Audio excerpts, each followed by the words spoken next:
मैंने तुमसे पहले भी कहा है, बहुत बार कहा है कि अगर तुम्हारे मन में किसी चीज़ को लेकर कोई छोटा से छोटा विचार भी आता है ना, तो वो यूं ही नहीं आता है। और कुछ चीज़ों के प्रति तुम्हारे मन में एकदम से ऐसा ये भावना जो उत्पन्न हो जाती है ना कि ये तो 100% पक्की बात है कि ये होके ही रहेगी। वर्तमान में भविष्य का मालूम हो जाना जो अक्सर तुम्हारे साथ होता है। और जब तुम्हें कुछ गड़बड़ की अनुभूति होती है, तो फिर तुम क्यों मेरी सच्चरित्र उठाकर नहीं पढ़ते? क्यों तुम बस अपने आलस के कारण खतरा मोल लेने को तैयार हो जाते हो? तुम्हारी परीक्षा तो इसी बात की होती है कि आखिर कब तुम मेरी सच्चरित्र उठाओगे और पढ़ोगे। बात बाकी तो सब मैं संभाल ही रहा हूँ और आगे भी संभाल लूँगा।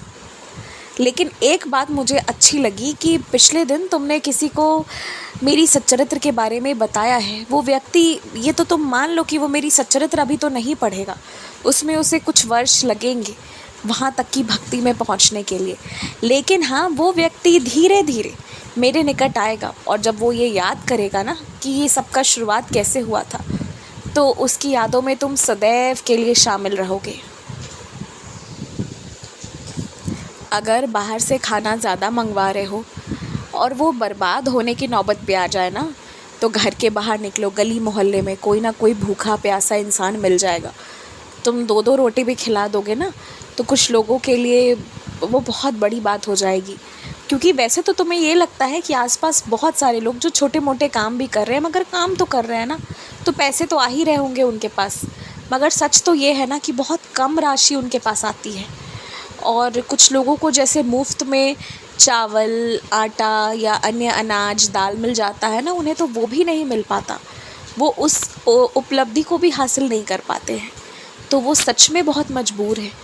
वो जैसे तैसे करके अपने दिन, अपने साल को गुजारते हैं। भूख नहीं मिटता उनका। तो वैसे लोगों की तुम सहायता कर सकते हो। और खोजने के लिए ज़्यादा दूर जाने की ज़रूरत भी नहीं है, आसपास ही तुम्हें ऐसे लोग मिलेंगे। तुम बस देखो ना, जो मेहनत कर रहा है उसकी थोड़ी और सहायता कर दो, ताकि उसका मेहनत पर विश्वास बना रहे।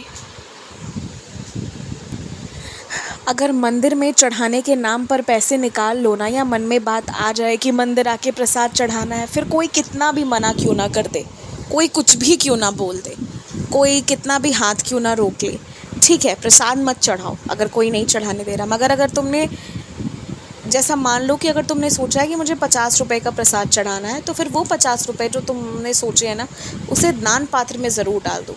क्योंकि वो पैसे तो जो एक बार तुम सोच लिए हो ना मंदिर तक पहुंचने के, वो कैसे न कैसे करके भी पहुंचेंगे ही। अगर तुम उसे उसी वक्त डाल दोगे ना, तो एक तो सर पर से वो कर्ज़, वो बोझ उतर जाएगा, और दूसरा कि तुम्हारी रक्षा अधिक होगी। कोई संकट है जो कट जाएगा समय रहते। तो इसलिए ना, ऐसे मामलों में जब कोई दखल अंदाज़ी करे ना, तो तुम बीच का कोई रास्ता निकाल लो। लेकिन हाँ, इन चीज़ों में दूसरों की बात अधिक नहीं सुननी चाहिए। कल और परसों में मैं तुम्हें तुम्हारे कुछ अड़ोस पड़ोसियों से मुलाकात करवाऊँगा, जिनके कई नए और कई अच्छी चीज़ों के बारे में तुम जानोगे, जिससे तुम्हें भी बहुत अधिक फ़ायदा होगा। और अब मैं जिन लोगों से मिलवाने वाला हूँ ना, तुम ये सोचो कि जो चीज़ें उन्होंने हासिल की है ना, उससे तुम जो फ़ायदा उठा सकते हो, जो लाभ उठा सकते हो, वो तुम भी उठाओ। और जो तुम्हारे पास अच्छी चीज़ें हैं ना, उससे तुम उनका फ़ायदा करवाओ। अब जो रिश्ते बनेंगे ना, वो जो बीती हुई पुरानी बात है, उसको खंगालने के लिए, उस पर चर्चा करने के लिए नहीं बनेंगे। अब जो रिश्ते बनेंगे वो सिर्फ़ आगे बढ़ने के लिए बनेंगे, और एक अच्छा मजबूत रिश्ता स्थापित हो, इसके लिए बनेंगे। तो अब ना बस उस रिश्ते को बनने दो। पुरानी बातों का जिक्र ही मत करो जो कष्ट देते हैं, जो दुख देते हैं।